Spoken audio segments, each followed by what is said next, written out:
bisa bergerak bebas. Akhirnya elektron itu bisa menghantarkan data. Nah, ini sekarang kita sudah masuk di sini.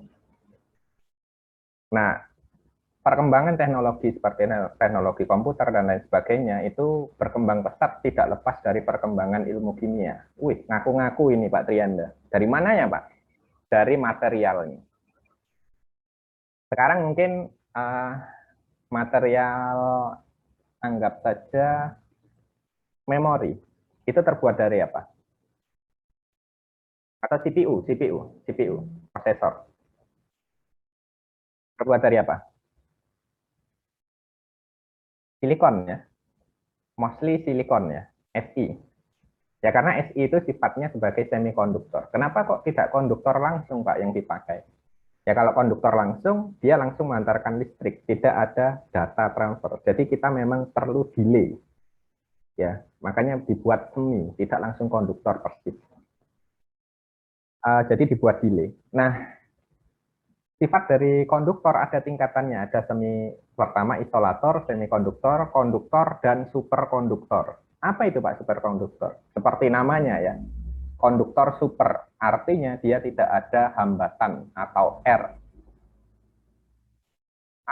Apa dampaknya kalau sesuatu itu memiliki sifat superkonduktor? Ya, sesuatu itu bisa menjadi melayang, floating. Nah, jadi nanti kalau seumpama di film-film science fiction kan itu pemandangan masa depan itu seperti mobil melayang semua ya. Bagaimana bisa? Nah itu kalau suatu material dia punya sifat superkonduktor.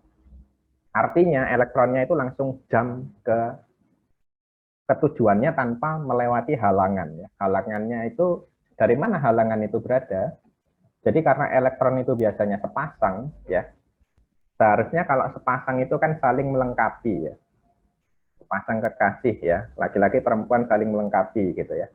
Nah, tapi kalau elektron ini karena dia berada di suhu ya seperti anggaplah suhu ruangnya. Nah, dia memiliki ada pengaruh suhu di situ sehingga karena sifatnya sama-sama negatif akhirnya saling bertolakan. Nah, itu yang disebut hambatan ya. Jadi hambatan itu datangnya dari situ, selain dari luas lintasan dan lain sebagainya. Tapi kalau superkonduktor itu tercapai, nah, kedua elektron ini saling menyeimbangkan. Bagaimana cara mencapainya? Satu, suhunya sangat rendah, atau dua, tekanannya sangat tinggi. Studi terakhir di Nature itu tekanannya sangat tinggi, suhunya sudah mendekati suhu ruang. Nah, besok kalau teman-teman bekerja di situ dan berhasil menciptakan material superkonduktor yang bisa beroperasi di suhu ruang, mungkin jangan ruang Surabaya dulu ya karena panas, mungkin ruang Bogor, suhu ruang Bogor atau suhu ruang daerah utara ya 15 derajat Celcius gitu. Dan tekanan tuang mungkin 1 atm, 2 atm atau dalam jangkauan 10 atm. Nah, itu potensi Nobel Prize. Nah, itu adalah perkembangan zaman. Nah, sekarang komputer lagi ngehit quantum computing. Betul nggak yang dari teknik komputer? Google quantum computing. Saya pernah Nah, dengar sih Pak. kayak waduh. Ya, nanti silakan dicari ya.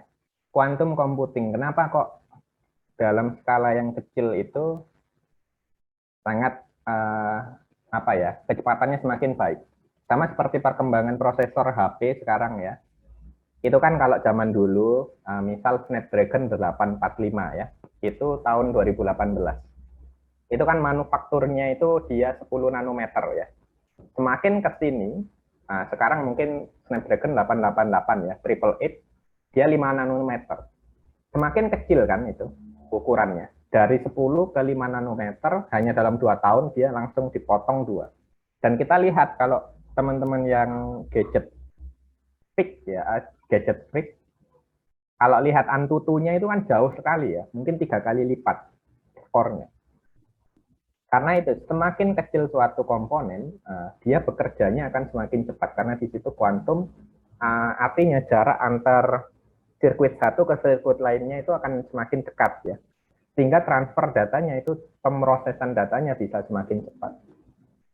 Nah, mungkin beberapa tahun kemudian, mungkin tahun depan atau 2 tahun lagi, Nah, kita akan dikejutkan dengan manufaktur 3 nanometer, setelah itu 1 nanometer, kemudian sub nanometer, dan seterusnya. Masih banyak kemungkinan ya. Apalagi sekarang Sunda Empire sudah bebas, jadi tatanannya akan kembali normal gitu ya. Oke, nah itu tadi sekilas perkenalan tentang kimia sebagai ilmu abad ke-21. Nah, kita akan masuk ke dalam ini materi kita, yaitu melanjutkan tentang yang kemarin. Ada yang ingin bercerita tentang apa itu larutan dari tugas yang kemarin? 2 orang saja. Silakan raise hand. Tentang larutan. Apa sih larutan itu?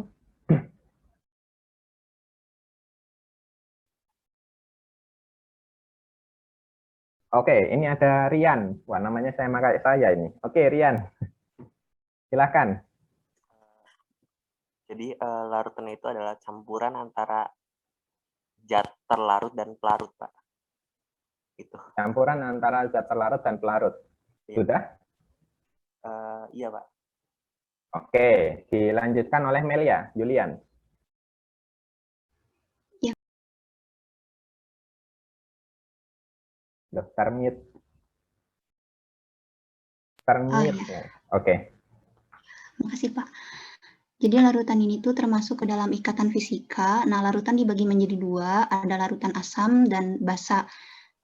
Kalau asam ini ditandai dengan adanya H+, kemudian kalau basa itu ada OH-. Ya, terus proses pelarutan itu dibagi menjadi 3 tahap kurang lebih, kalau tidak salah. Nah, ada zat terlarut bereaksi secara kimia dengan pelarut, kemudian zat terlarut membentuk zat tersolvasi dengan pelarut, kemudian terbentuknya larutan berdasarkan dispensi saja. Nah, pelarutan, kemudian pelarutan ini adalah jumlah maksimum zat terlarut yang larut dalam sejumlah zat tertentu. Zat terlarut yang berbeda akan memiliki kelarutan yang berbeda, kelarutan zat dan suhu berbanding lurus.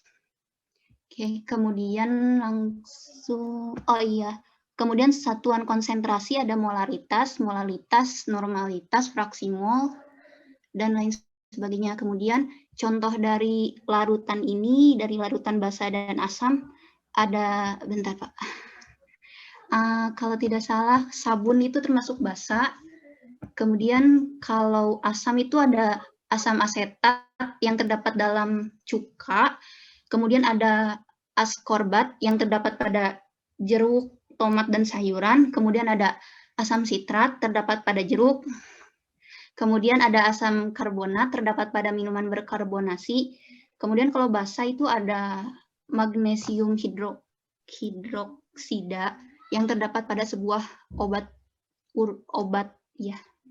Nah, kemudian ada aluminium hidroksida yang terdapat pada sebuah deodoran. Begitu, Pak. Terima kasih, Pak. Oke, lengkap ya, Mel ya. Tadi saya mau highlight larutan itu adalah ikatan fisik. Ada yang ingin komen apakah cukup hanya ikatan fisik atau juga bisa juga ikatan kimia? Karena setelah ikatan fisik, Melia kemudian menjelaskan ada bereaksi secara kimia. Nah, itu yang mana?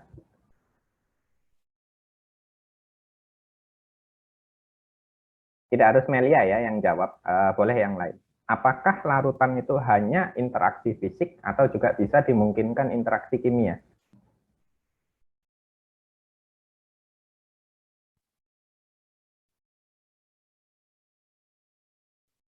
Oh iya, saya biasanya kalau kuliah itu selalu saya rekam di YouTube ya. Oke, sebentar. Oke, silakan dijawab selagi saya setting sebentar.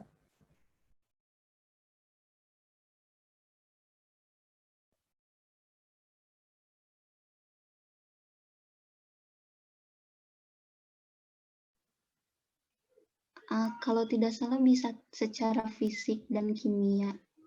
Bukan, Pak.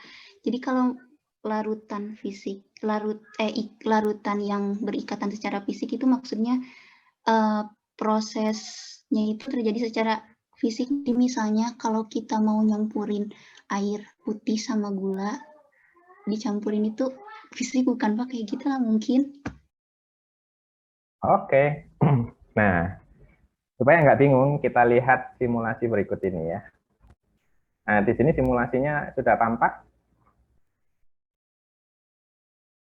Tampak Sudah. ya? Sudah, Pak.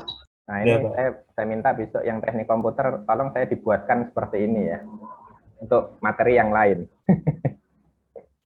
Enak aja Pak Trianda, wani piro Pak, gitu ya. Oke, di sini saya punya dua zat terlarut. Ya, di sini saya punya air, saya punya garam dan gula. Ini juga sekalian kita mengingat kembali materi yang sudah kita lewati, utamanya adalah ada di ikatan kimia, ada di stokiometri, dan sekarang tentang larutan. Nanti tentang elektrokimia juga. Tapi yang elektrokimia saya nggak akan pakai yang ini. Oke. Di sini saya punya 3 kontrol ya. Nambah air, buang air, menguapkan air. Oke ya. Saya akan tambah air menjadi 1 liter. Oke.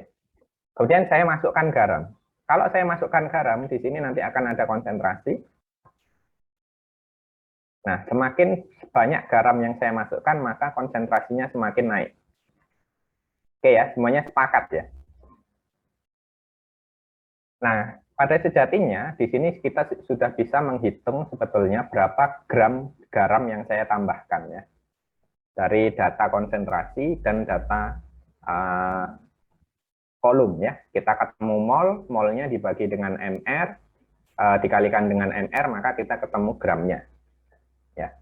Oke, isi ya dari itu. Nah, sekarang pertanyaan saya.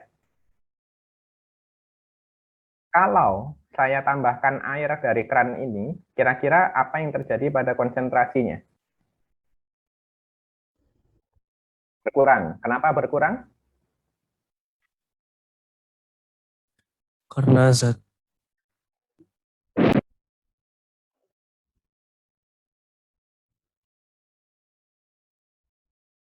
Oke ya, karena dari persamaannya kan molaritas sama dengan mol per volume pelarut ya, terlarut ya, larutan, sorry, per volume larutan. Jadi karena volume larutannya semakin naik, sementara massa dari jumlah garamnya tetap, ya otomatis dia turun. Kalau saya buka keran di sini, apa yang terjadi pada konsentrasi? Ini saya buka.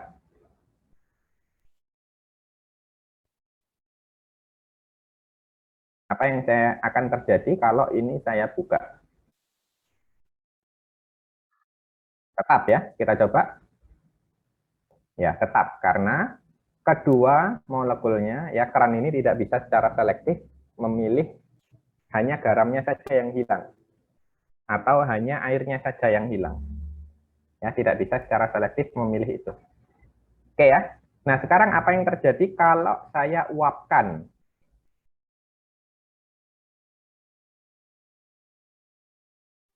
konsentrasi garamnya makin tinggi, Pak. Oke. Apakah dia akan semakin tinggi terus? Kalau saya teruskan, apa yang terjadi pada konsentrasinya? Saya uapkan habis, apa yang terjadi pada konsentrasinya? Sisa garam doang, Pak. Oke, iya. Konsentrasinya gimana? 0, Pak. 0 Nggak ya? Iya. Tidak ada. Nah, nggak ada. Karena N per P, P-nya 0 ya 0. Kalau saya tambahkan air di sini, apa yang terjadi? Apakah tetap 0?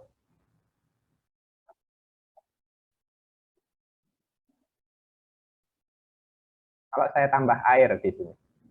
Dari ini, yang setelah kita uapkan, saya tambah air. Bagaimana konsentrasinya?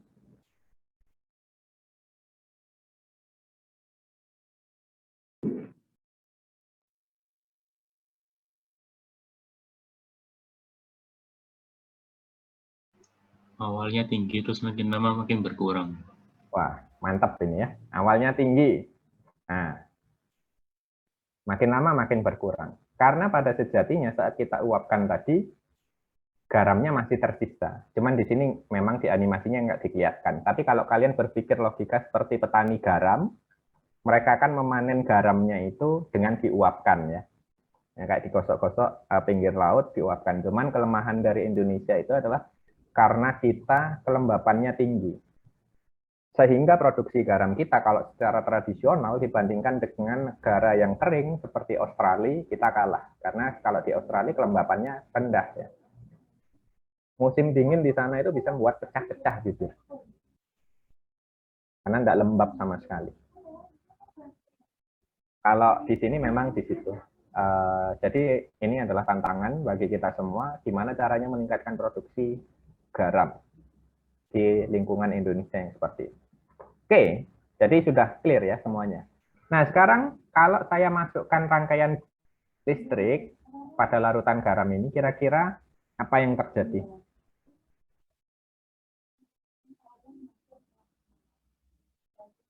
Apakah lampunya menyala atau tidak?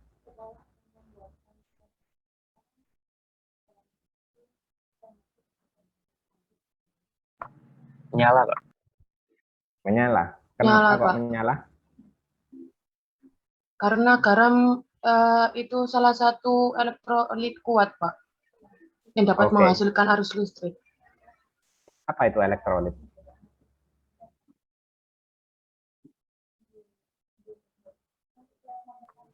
Larutan yang dapat menghantarkan listrik, Pak. Larutan yang dapat mengantarkan listrik. Tapi lebih jelas adalah kalau dia dimasukkan ke dalam, misal suatu senyawa kimia, kalau dia dimasukkan ke dalam air, dia membentuk ion. Nah, itu adalah larutan elektrolit. Artinya larutan yang mengandung ion. Karena dia mengandung ion, jadi dia bisa mengantarkan listrik. Oke ya. Nah, kira-kira kalau ini saya uapkan,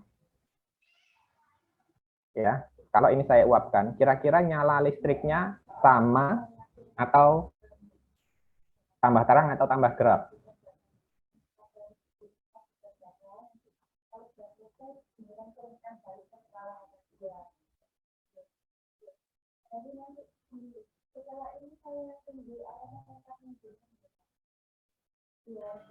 Kayaknya sama, Pak.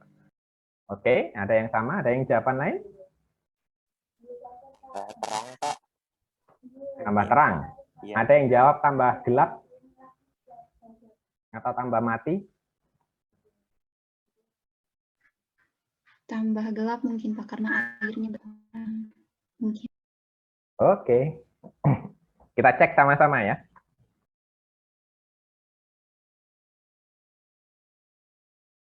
Nah, dia tambah terang.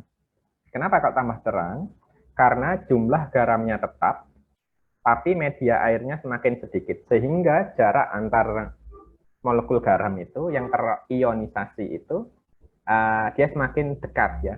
Sehingga dalam menyentuh elektroda, ini anoda ke katoda itu semakin cepat sehingga aliran elektron dapat bergerak lebih cepat. Oke ya. Kalau kita uapkan habis ya dia nanti akan mati. Nah, jadi kalian kalau punya garam kalian taruh aliran listrik, kalau enggak dilarutkan ke dalam air ya aliran listriknya tidak akan menyala. Karena kristal garam itu berbentuk NaCl ya, dalam ikatan ion. Oke ya. Nah, begitu juga kebalikannya. Nah, ini konslet ya. Oke. Oke ya, ini tentang itu. Nah, sekarang kalau gula. Saya masukkan gula.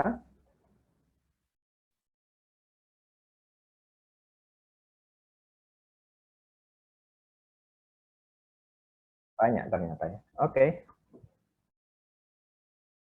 Sekarang yang saya tanyakan, apakah untuk larutan gula, dia memiliki tren yang sama seperti larutan garam, kalau ini saya tambah, ini saya buang, ini saya uapkan, terhadap nilai konsentrasinya?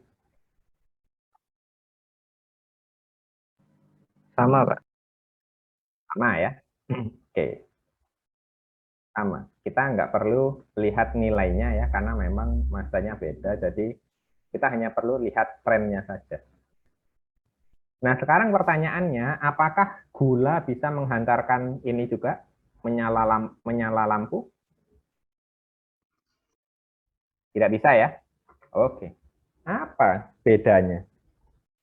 Padahal secara tampilan fisik mereka sama-sama kalau dibikin larutan sama-sama beningnya. Sama-sama beningnya enggak? Oke, kalian hanya bisa membedakan kalau misal nggak ada alat lain ya dirasakan ya. Mana yang asin, mana yang manis. Nah ini juga bisa menjadi alat pendeteksi kebohongan ya. Dulu saya punya teman anak pondok. Jadi saat dia mondok itu ada temannya mungkin yang punya penyakit klepto ya, suka ngambil. Nah kemudian gusnya itu mengujikan. Dia punya 2 gelas ya. Kan kalau air gula sama garam kan sama-sama bening. Disuruh minum. Apakah yang kamu minum itu rasanya manis? Kalau kamu menjawab tidak manis, berarti kamu bohong. Padahal itu adalah air garam. Begitu diminum, dia bilang, ini manis, Gus. Padahal itu adalah air garam. Jadi itu bisa mendeteksi bohong. Loh, kamu bohong, ini loh air garam. Coba minumlah, lah asin. Oke ya, secara fisik memang enggak itu. Kalau di kimia kita ngomongnya struktur, karena struktur membawa sifat. Jadi kenapa kok antara garam dan gula berbeda? Nah, di kajian kimia kita dulu mengenal kajian secara makroskopik dan mikroskopik. Ya. Kajian secara yang terlihat di mata dan yang tidak terlihat di mata. Contohnya paku berkarat. Paku berkarat kelihatannya ya gitu. Ada lapisan oranye ya di besinya. Tapi secara kajian mikroskopik sebetulnya di permukaannya terbentuk lapisan Fe oksida ya, lapisan oksida Fe2O3. Nah, sekarang kita akan lihat apa yang terjadi kalau garam itu dimasukkan ke dalam air. Nah, itu adalah kristal garam. Nah, maka saat garam dimasukkan ke dalam air, dia akan mengalami yang namanya disosiasi. Jadi ikatan ioniknya itu digantikan oleh momen dipol yang ada di air. Ini yang disebut sebagai disosiasi. Lawan dari asosiasi. Asosiasi ikatan, asosiasi mahasiswa Bekasi. Setelah lulus diganti nama grupnya, disosiasi mahasiswa Bekasi. Tuh, kok diganti Pak? Ya karena sudah jadi pengusaha semua gitu ya. Jadi bukan mahasiswa lagi, bukan ikatan mahasiswa. Oke, nah kalau saat kita uapkan ya ini, maka dia akan membentuk kristal kembali, kristal garam. Ya ini kita belajar dari petani garam. Nah, lalu apa yang terjadi kalau gula? Kalau gula, kita lihat partikel gula yang dari udara masuk ke air ya, diperhatikan betul. Nah, kalau gula, dia ikatannya tidak putus. Karena dia berikatan secara kovalen. Ikatan kovalen secara energi jauh lebih stabil dibandingkan dengan ikatan ionik. Sehingga dia kuat. Ya. Yang terjadi pada gula ini adalah peristiwa yang disebut dispersi. Jadi apa itu dispersi? Satu molekul zat terlarut dikelilingi oleh molekul pelarut. Jadi kalau kita lihat tadi, molekul gula saat dia turun itu dia gerumbul ya, atau yang disebut sebagai agregat. Nah, begitu masuk dia langsung misah menjadi satu gitu ya, satu molekul. Sama, jadi kalau diuapkan ya akan mendapatkan gula kembali. Nah, besok kalau ngekos jangan gini ya. Wah, ini tanggal tua, uang saya habis. Kemarin saya bikin teh deh. Mau bikin teh lagi tapi gulanya habis. Akhirnya kalian melakukan destilasi dari air teh yang kemarin untuk mendapatkan gula. Oke, jangan sampai seperti itu ya. Nah, kita lihat ke skala yang lebih dalam. Ini kita punya molekul air ya.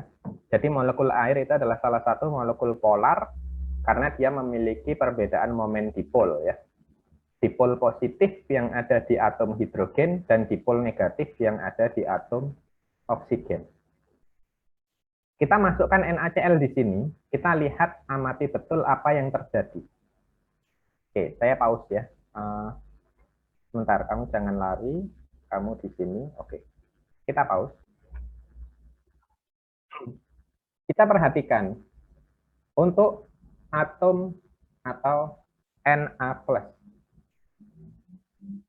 Untuk yang Na+, kita lihat bagaimana molekul air itu mengelilingi Na+. Bagian mana yang pada molekul air itu dia lebih dekat ke Na+. Bagian yang negatif. Ya, bagian dari oksigen ya yang negatif. Sementara kebalikannya di Cl- bagian yang positif dari hidrogen. Nah, karena kekuatan antara dipol-dipol ini itu sama besarnya dengan kekuatan dari ikatan ion pada NaCl, sehingga dia saat masuk ke dalam air, dia terjadilah proses yang namanya disosiasi. Jadi disosiasi itu disebabkan karena energi dari dipol-dipol ini, dari pelarutnya itu memiliki energi yang sama atau setara sebanding dengan energi ikat ionisasi, energi ikatan ionnya. Sehingga di sini bisa lepas. Akhirnya karena di sini ada elektron yang bebas bergerak ya, dari Na bergerak ke Cl ya, maka dia bisa menghantarkan listrik. Elektronnya bergerak melalui media air ya. Karena di air ini dia punya perbedaan dipol. Jadi elektronnya bisa bergerak bebas. Oke ya. Begitu juga hal ini juga terjadi pada mostly asam dan basa. Jadi untuk molekul asam dan basa,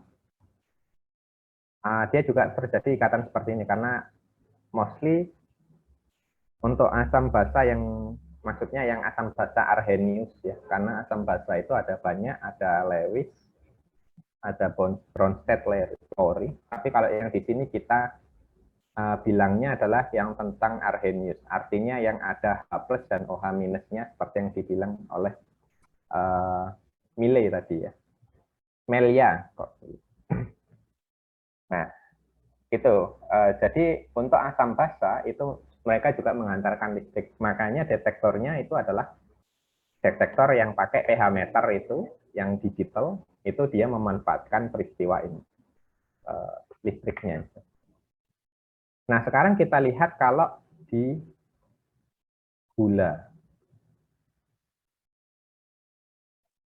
Nah, kalau kita lihat di gula, ini kita punya 2 molekul gula, saat dimasukkan ke dalam air, nah, ini terjadilah dispersi. Yang awalnya dia membentuk agregat atau aglomerasi, ya, berkumpul, sama seperti kerumunan gitu ya, kemudian ada Satpol PP, langsung mencar semua ya, itu membentuk dispersi ya. Nah, tapi kalau kita perhatikan, ini molekul airnya, dia random ya, tidak spesifik harus oksigennya yang lebih dekat atau hidrogennya yang lebih dekat, tapi mostly random, karena molekul gula itu tidak bermuatan. Ya, dan ikatannya kovalen, sehingga inilah yang terjadi, yaitu dispersi. Nah, ini adalah konsep mengenai larutan. Jadi kalau dalam larutan, yang dispersi ini adalah contoh interaksi fisik, karena di situ tidak ada ikatan kimia, tidak merubah struktur kimia dari terlarutnya. Tapi kalau yang NaCl ini adalah melibatkan ikatan kimia, karena terjadi pemutusan ikatan ion oleh dipol-dipol itu. Karena pada dasarnya reaksi kimia itu adalah reaksi penataan ulang. Penataan ulang itu tidak harus saling berikatan, bisa juga berpisah. Mungkin dengan berpisah energinya lebih stabil. Banyak yang seperti itu ya. Ada juga yang berpisah menjadikan energinya lebih nggak stabil, ya, lebih beringas. Contohnya pembentukan senyawa radikal. Ada yang berpisah menjadi stabil, contohnya ozon ya, kalau berpisah, atau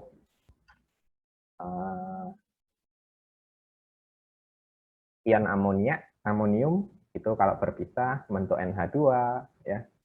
Ozon membentuk O2 itu dia lebih stabil. Nah, kalian nanti mau membangun yang bagaimana? Berpisah untuk stabil atau bergabung untuk stabil ya, pilihan. Oke, sampai di sini ada yang ingin ditanyakan?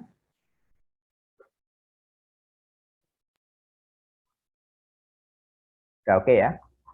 Nah, saya akan punya 6 menit ya. Cuman punya 6 menit. Oke, sekilas saja tentang PPT. Nah, file ini sudah saya share di MyTest Classroom ya. Di situ juga ada simulasi tentang asam basa. Nanti kalian bisa coba cara mengukur pH dan lain sebagainya. Saya ingin tekankan mungkin sifat koligatif ini sebentar saja. Jadi sifat koligatif larutan itu ada 4. Apa itu sih sifat koligatif larutan? Jadi begini. Kalau pelarut itu berdiri sendiri, contoh air. Kalau dia berdiri sendiri, dia menguap pada suhu 100 derajat Celcius. Tapi begitu kita tambahkan sesuatu, ya, misal NaCl atau larutan gula atau yang lainnya, maka akan terjadi perubahan fisik dari sifat air. Yang pertama adalah penurunan tekanan uap. Yang kedua, konsekuensinya adalah kenaikan titik didih. Yang ketiga, penurunan titik beku. Dan yang keempat adalah perubahan tekanan osmotik. Nah, jadi sifat koligatif ini dilihat untuk digunakan untuk melihat pengaruh zat terlarut, ya, baik itu elektrolit maupun elektrolit terhadap sifat larutan. Jadi misal besok,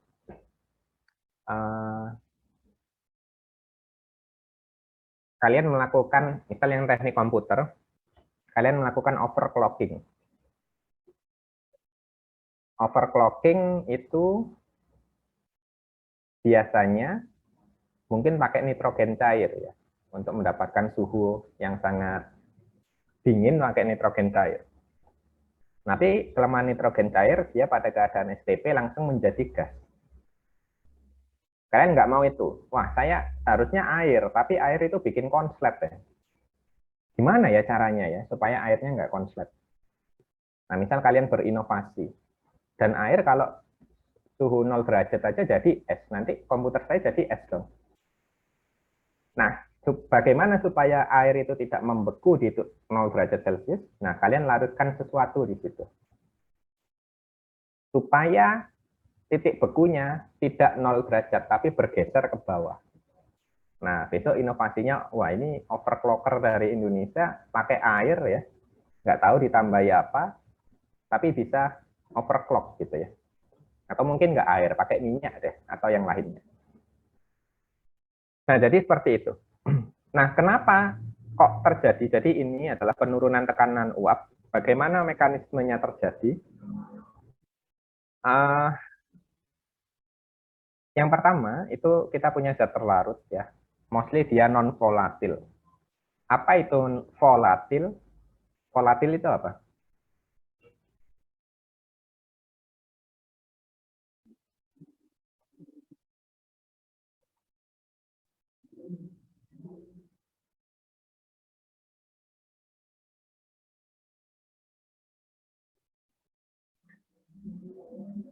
Ada yang bisa mengira-ngira?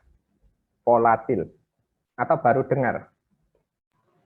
Mudah menguap ya, Pak. Mudah menguap. Ya. Nah, yang mudah menguap itu larutan aja ya. Jangan ingatan kalian mudah menguap ya. Nanti, wah ini besok ulangannya hafalan. Ingatanku volatil.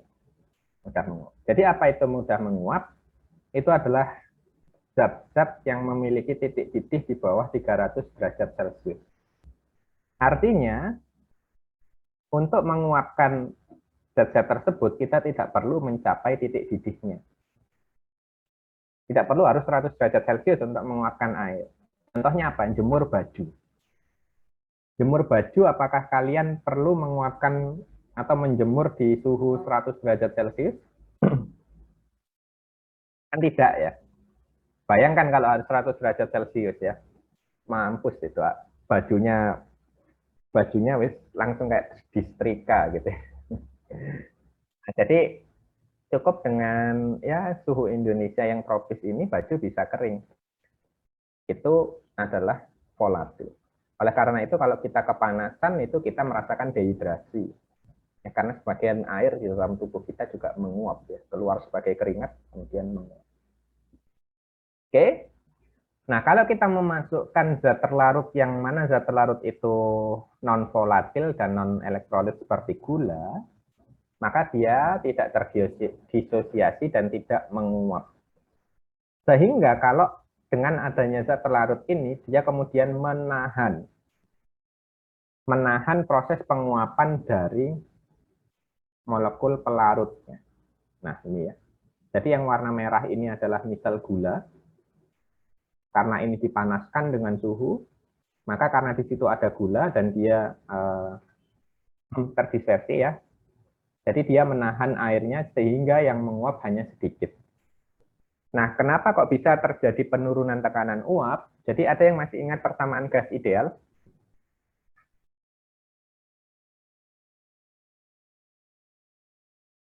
Gas ideal di wujud zat.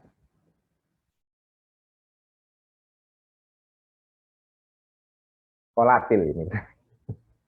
Ayo, gas ideal.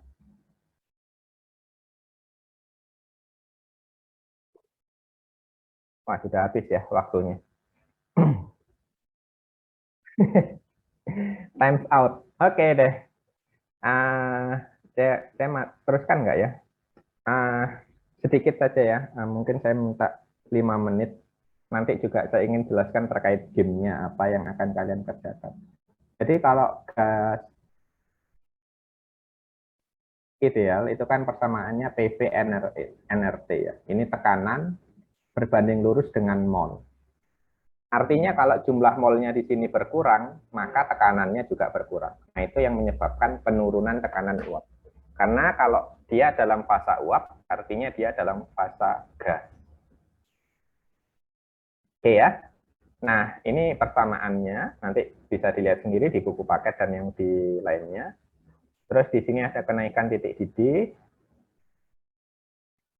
Nah, ada persamaan Claisius-Clapeyron ya terhadap panas penguapan molar. Biasanya nanti soalnya itu benzena punya titik didih sekian atau titik beku sekian, kemudian ditambahkan zat terlarut apa, nah maka terjadi perubahan titik didih menjadi sekian. Nah, hitung apa yang ditambahkan MR-nya atau molarnya dan lain sebagainya itu dari persamaan di sini. Oke ya. Ini penurunan titik deku, terus ini konstanta kenaikan titik didih, ini ada osmotik. Osmotik itu peristiwa bergeraknya dari konsentrasi tinggi ke konsentrasi rendah dari sela-sela ini ya membran atau lapisan semipermeabel. Dan itu menghasilkan tekanan. Jadi yang dari teknik kelautan atau mungkin dari teknik elektro, atau misal kalau geomatik sama geofisik itu hubungannya dengan bumi ya. Ya kalau merembet ke laut juga nggak apa-apa sih, karena atau mungkin dengan tanah ya. Tapi kalau merembet ke laut sedikit ya nggak apa-apa. Jadi makanya ada wacana kita memanfaatkan tekanan osmotik sebagai pembangkit tenaga listrik. Karena memang betul yang seperti ini itu misal bertemunya air tawar dengan air laut, itu kan terjadi perbedaan salinitas ya, perbedaan kadar garam dan juga perbedaan tekanan. Deltanya itu menimbulkan energi ya. Nah, energinya kalau bisa dikonversi secara maksimal maka bisa menjadi energi listrik. Dari mana kita tahu dia menghasilkan energi? Nah, mungkin teman-teman pernah dengar yang namanya proses reverse osmosis. Pernah dengar? Pernah, Pak. untuk pemurnian air. Ya. Pemurnian air laut menjadi air minum. Nah, bagaimana prosesnya? Jadi di sini kita punya air ya dan air laut dilewatkan kepada setelah semi-permeable atau yang disebut membran. Nah, dari segi kadar air, itu kan lebih tinggi kadar air yang ada di air murni dibandingkan dengan yang di air laut ya. Karena kalau di air laut dia juga ada garam di situ, sehingga kadar airnya tidak mungkin 100%. Sementara kalau air murni, anggaplah air destilasi atau air demineralization, ya, aqua DM, ya dia 100% air. Sehingga seharusnya air itu bergerak dari air sini ke air laut. Tapi kan kita nggak mau itu. Kita maunya air yang ada di air laut bergerak masuk ke sini. Nah, itu yang disebut reverse. Makanya namanya reverse. Dibalik. Karena dia melawan hukum alam, maka ini harus kita memberikan energi yang besar. Energi yang besar ini berupa tekanan biasanya. Karena dia melawan tekanan osmotiknya. Berapa tekanan osmotiknya? Untuk air laut ke air ini, itu tekanan osmotiknya kurang lebih adalah 40 bar. Jadi air laut ini harus dipompa dengan tekanan 40 bar, supaya air yang ada di air laut ini mau masuk ke dalam air murni. Bayangkan 40 bar itu seperti apa? LPG kalian itu mungkin hanya mentok-mentok 5 bar. LPG, tabung gas LPG ya, tabung gas LPG. Kalian buka sedikit saja sudah ces gitu ya, panik bukan main itu. Apalagi ini 40 bar. Makanya komponen yang mahal selain membrannya juga adalah pompanya kalau diproses reverse osmosis. Kalau airnya air payau itu biasanya 25 bar cukup. Kalau air tawar mungkin 10 bar. Tetap ada tekanan yang harus dilawan. Misal kalian konversi air sumur menjadi air minum dengan membran reverse osmosis.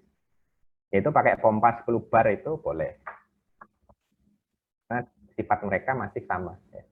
Nah, ini adalah tekanan osmosis. Kemudian untuk sifat koligatif larutan, kalau yang non elektrolit itu dia nggak ada I, tapi kalau yang elektrolit dia ada faktor I atau faktor Pankov, yaitu didasari pada kalau kita punya larutan elektrolit AB dimasukkan ke dalam suatu pelarut, maka dia akan terdisosiasi menjadi A+ dan B-.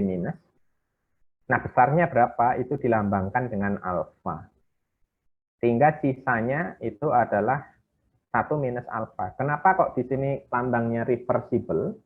Karena tidak semua AB bisa menjadi ini, dan sebagian yang menjadi ini itu kembali menjadi AB. Makanya reversible. Jadi tidak habis di sini, selalu ada sisa. Oke ya. Nah, ini tentang asam basa, nanti silahkan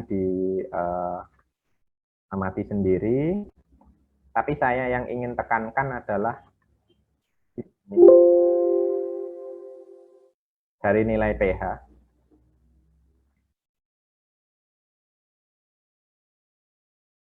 Ini beberapa pH dari beberapa zat. Dilihat ada yang sama-sama 3 ya, satu menyehatkan, satu membunuhmu. Wah, ini lebih sudah 7 menit ya. Wah, ini kalau diteruskan sampai selesai ini. Oke deh, sampai di sini ada yang ingin disampaikan? Ada yang ingin ditanyakan?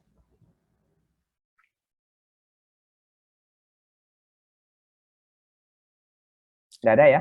Oh, izin oke. tanya Pak. Tadi kalau larutan garam tadi itu yang apa ya? Garamnya yang mengikat air atau airnya yang mengikat garam, Pak? Oke, garamnya mengikat air atau airnya mengikat garam. Menarik ini ya. Kalau dari yang kita amati tadi di gambar ya, ini kan Na. Cl minus gini ya. Nah, di sini ada molekul air. Bentuknya V.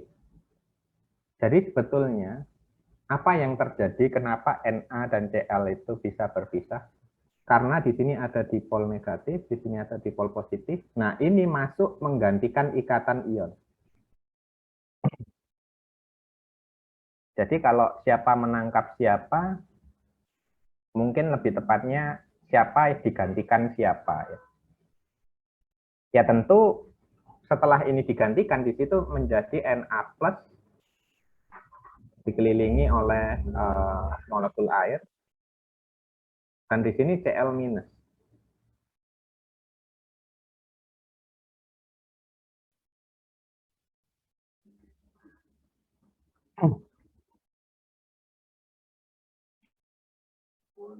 Nah, jadi seperti itu, bukan siapa menangkap siapa. Tapi mungkin bisa diasumsikan apa ya, kalau mau siapa menangkap siapa ya, tentu air menjebak Na plus dan Cl minus. Ya. Itu karena diganti, interaksi ioniknya itu diganti oleh dipol. Tapi air juga bisa digunakan sebagai adsorben. Tapi kalau gula, kayak gula tadi, C6H12O6, dikelilingi oleh H2O,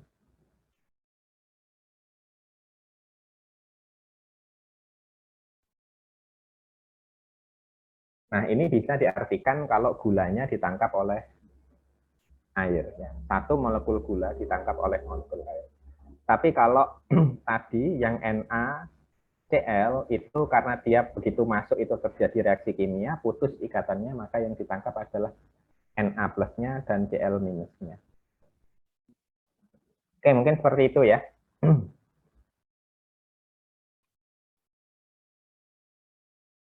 Baik.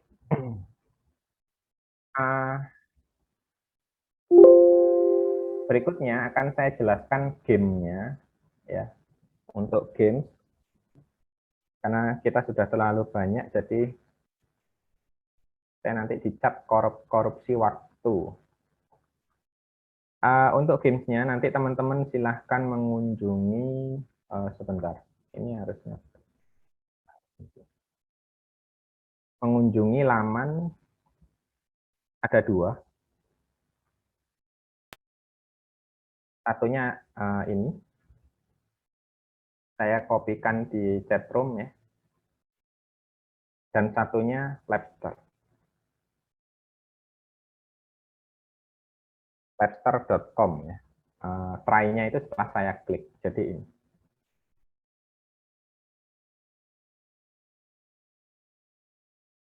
Nah, apa sih ini niatannya? Jadi teman-teman di sini kan mungkin belum pernah masuk ke kimia yang proper ya. Maksudnya do or don'ts di dalam laboratorium. Tidak harus di laboratorium kimia, tapi juga laboratorium secara umum.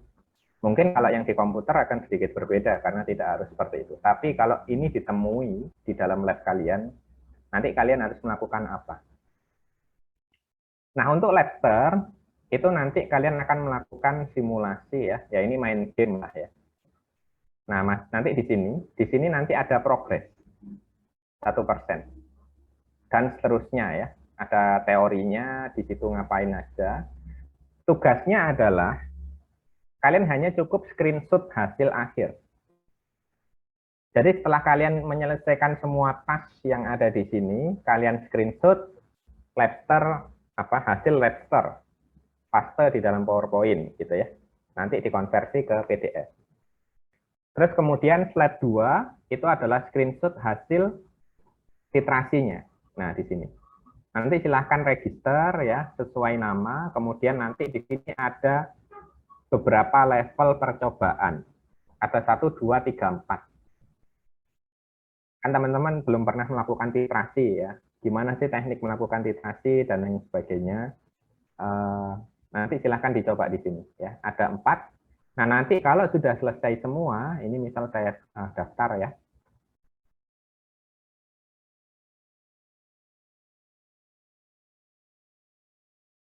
User number.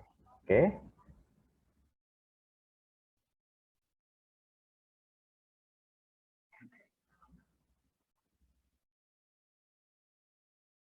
Nah, di sini ada 4 level ya. Nah, nanti silahkan ini di screenshot. Kalau sudah semua ya. Hasil yang di sini di screenshot, ditaruh di slide 2. Gampang kan? Hasil akhirnya pengumpulan terakhir itu adalah hari Minggu jam 23.59. Jadi ada kesempatan main game lama ya, dari sekarang sampai hari Minggu. Silakan nanti dikumpulkan di MyTS Classroom, hanya screenshot-nya saja. Ya, 4 ini sudah selesai semua, ada 4 level. Ini adalah aplikasi titrasi pada berbagai macam kasus. Kemudian kalau di sini ini adalah apa yang harus kita lakukan kalau kita masuk di dalam laboratorium. Nanti kalian bisa jalan, seiring berjalannya level, kalian bisa jalan. Oke ya. Nah, ini adalah sumbangsih dari teman-teman kita. Ya, ini gabungan pekerjaan antara developer, programmer, ya, kimiawan, dan lain sebagainya. Nah, jadi besok mungkin teman-teman yang tidak menganggap bahwa kimia itu nggak ada hubungannya dengan departemen saya, di sini ternyata sekarang terpakai. Untuk yang geomatik dan geofisik, nanti kita lihat topik-topik berikutnya, mungkin ada yang nyambung. Oke ya, jadi seperti itu perkuliahan hari ini. Ada yang ingin ditanyakan?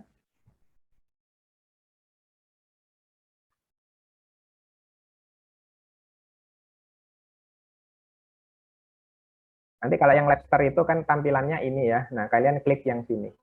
Ini silahkan isi nama dan lain sebagainya. Ya, terus try. Untungnya gratis yang ini. Kalau modul yang lain bayar. Jadi kita manfaatkan yang gratisan ya. Nah, kalau mahasiswa kan senangannya gratisan ya. Saya juga tidak lama belum lama lepas dari status mahasiswa, jadi ya masih nyari status gratisan.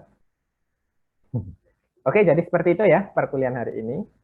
Saya senang ketemu dengan semuanya dan terima kasih sudah aktif pada perkuliahan hari ini. Kurang lebihnya saya mohon maaf, tetap jaga kesehatan, salam untuk keluarga di rumah. Saya akhiri, wassalamualaikum warahmatullahi wabarakatuh. Waalaikumsalam warahmatullahi wabarakatuh. Banyak Pak. Oke, sama-sama saya N ya. Yuk.